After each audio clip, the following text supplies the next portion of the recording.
Alors ça y est, le soleil est de la fête, mais en fait de bourgeons dans les arbres, ce sont les panneaux électoraux qui foisonnent désormais dans les rues. Exemple, ce matin à Dourdan, comme partout, les candidats au Conseil général arborent sourire et regard franc. Les professions de foi vont se succéder dans les boîtes aux lettres. La campagne officielle a débuté. Le premier tour des cantonales, c'est dans moins de 2 semaines. C'est en tout cas l'occasion de rappeler certaines choses à l'occasion du renouvellement de la moitié des élus du département.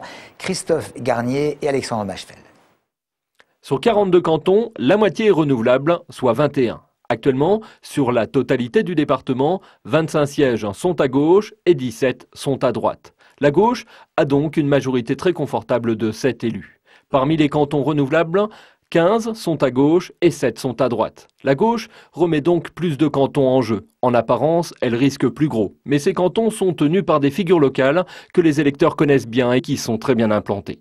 Pour prendre la tête du département, la droite, qui détient 11 sièges non renouvelables et 7 renouvelables, devrait conquérir 2 nouveaux strapontins. Autant dire que le département pourrait bien rester à gauche dans 15 jours. 123 candidats se présentent pour 21 mandats.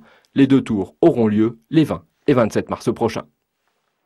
On en a beaucoup parlé ces derniers jours. Un rapport officiel de l'ARS, l'Agence régionale de santé, révèle que la santé et le bien-être physique des résidents de la maison de retraite Jean Saran, située à Dourdan, ne sont actuellement pas garantis.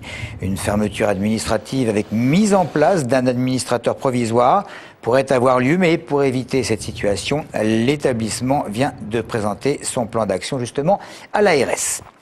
C'est Georges Tron qui l'affirme. Ce sont de 40 à 50 000 contractuels de la fonction publique qui devraient être titularisés sur une période de 4 ans. Le secrétaire d'État et maire de Draveil participait aujourd'hui à la dernière séance de négociation avec les syndicats de la fonction publique pour le fameux projet qui consisterait entre autres à accéder à un CDI dès lors que des contrats à durée déterminée, des CDD, se seraient donc succédés 6 années de suite. Demain, c'est la journée de la femme, alors que 49% de la population active francilienne est féminine, moins de 30% des créateurs d'entreprises le sont aussi. Face à ce constat, le préfet de la région Île-de-France a souhaité mettre 6 d'entre elles à l'honneur, 6 femmes, créatrices d'entreprises, pionnières dans l'innovation. Et parmi elles, il y a 2 Essonniennes qu'Amélie Patéron a rencontrées ce matin. Des parcours exemplaires, des projets innovants. À la veille de la journée de la femme, le préfet de la région a rendu hommage à 6 franciliennes créatrices d'entreprises. Car les freins sont nombreux pour celles qui désirent franchir le cap de l'entrepreneuriat. La formation, ça peut être les problèmes familiaux, les stéréotypes qu'on a encore aujourd'hui. Et puis, un élément qui était important, qui le demeure sans doute, c'est l'accès au crédit. Catherine Dang-Monnier, originaire de Gif-sur-Yvette, a lancé sa société de formation linguistique sur téléphone mobile. Pour elle, être une femme n'a jamais été un obstacle. Je suis associée à un camarade de promotion qui lui est masculin. Donc c'est vrai que je ne me suis pas tellement posé la question en tant que femme, puisque nous étions déjà 2 et nous enrichissons effectivement nos vues sur l'activité régulièrement. Donc, en ce sens, nous sommes très complémentaires. Anne Charpie, fondatrice de Voisins Malins, une association d'entraide entre voisins lancée à Courcouronne, va plus loin. Pour elle, être une femme est un véritable atout. Et le fait d'être une femme me donne des clés pour créer du lien, fédérer, ne pas menacer, avoir souvent une créativité pour sortir des impasses. Et donc cette ressource, je l'ai testée à l'occasion de mes précédents boulots. Et je pense c'est une force au moment où on crée une entreprise sociale. Seuls 28% des créateurs d'entreprises sont des femmes, alors que ces dernières représentent 49% de la population active francilienne. La multiplication des réseaux d'accompagnement qui leur sont spécifiquement dédiés pourrait faire évoluer cette tendance.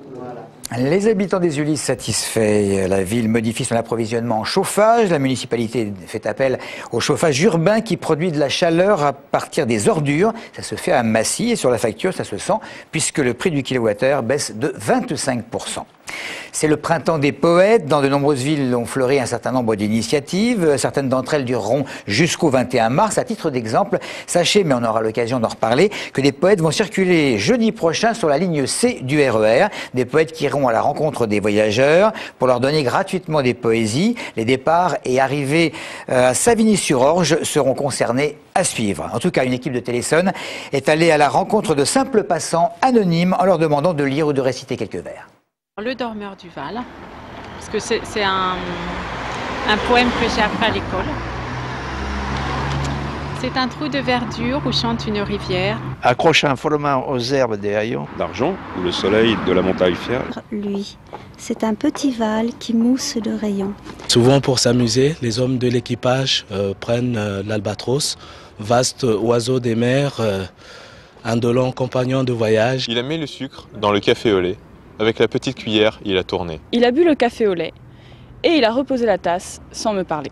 Vienne, la nuit sonne l'air. Les jours s'en vont, j'ai des mers. Je marcherai les yeux fixés sur mes pensées, sans rien voir au dehors, sans entendre aucun bruit. La cigale ayant chanté tout l'été, se trouva fort dépourvue quand la bise fut venue. Pas un seul petit morceau de mouche ou de vermisseau. Elle alla crier famine chez la fourmi sa voisine. La priant de lui prêter quelques grains pour subsister jusqu'à la saison nouvelle. Ce que j'ai fait en allant acheter du pain. Sans transition, on passe au sport du week-end avec Olivier Roche et même une petite extension puisque le cycliste Tony Galopin, bien connu dans le département, a été vu tout à l'heure dans le Paris-Nice. Il franchit la ligne d'arrivée en tête et offre une nouvelle médaille d'or pour la France, la 5e de ces championnats d'Europe.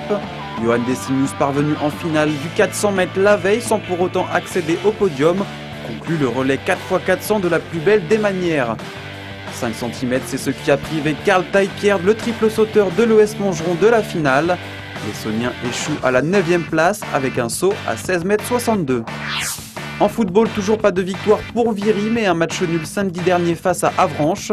Les hommes d'Isaac Ngata sont 7e au classement avec 48 points. En foot toujours, fin de série pour Sainte-Geneviève. Après 5 matchs sans défaite, les hommes d'Emmanuel Dorado se sont inclinés 1-0 contre Arras. Les Génovéfins sont 8e au classement avec 44 points. Tony Galopin a pris le départ de la 2e étape du Paris-Nice ce matin entre Montfort-l'Amaury et Amélie. Le coureur originaire d'Angerville est passé en tête dans sa ville. Un bel hommage pour les supporters de l'Essonien qui a fait ses premiers pas au club local. En rugby, après la fausse note de Dijon la semaine passée, les Massicois ont repris leur marche en avant. Les Essoniens s'imposent 42-13 face à Nevers et sont toujours leaders de la poule. En Fédéral 2, Orsay s'incline 27-13 sur la pelouse de Nantes.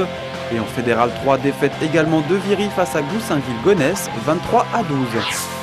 En hockey, c'était le début des playoffs pour Évry et Viry. Les Peaux-Rouges l'emportent face à La Roche-sur-Yon 4-3. Quant aux Jets, ils s'inclinent sur le même score face à Annecy, le leader de la poule A. Match retour prévu le week-end prochain. Et on finit avec du handball. En National 1, Massy relance le suspense en s'imposant 37-30 face à Hasbrook. Les Massicois ne sont plus qu'à 3 points du leader Belfort, battu à Valence 30-25. En National 2, Savigny se relance face à Vernouillet en s'imposant 32-21. Saint-Michel respire un peu en dominant Saint-Malo 30-22. Une victoire qui permet aux Essoniens de garder espoir dans la course au maintien. Voilà la principale information à retenir, c'était le début officiel de la campagne pour les cantonales. J'espère qu'il y aura une grosse participation. Merci de nous avoir suivis.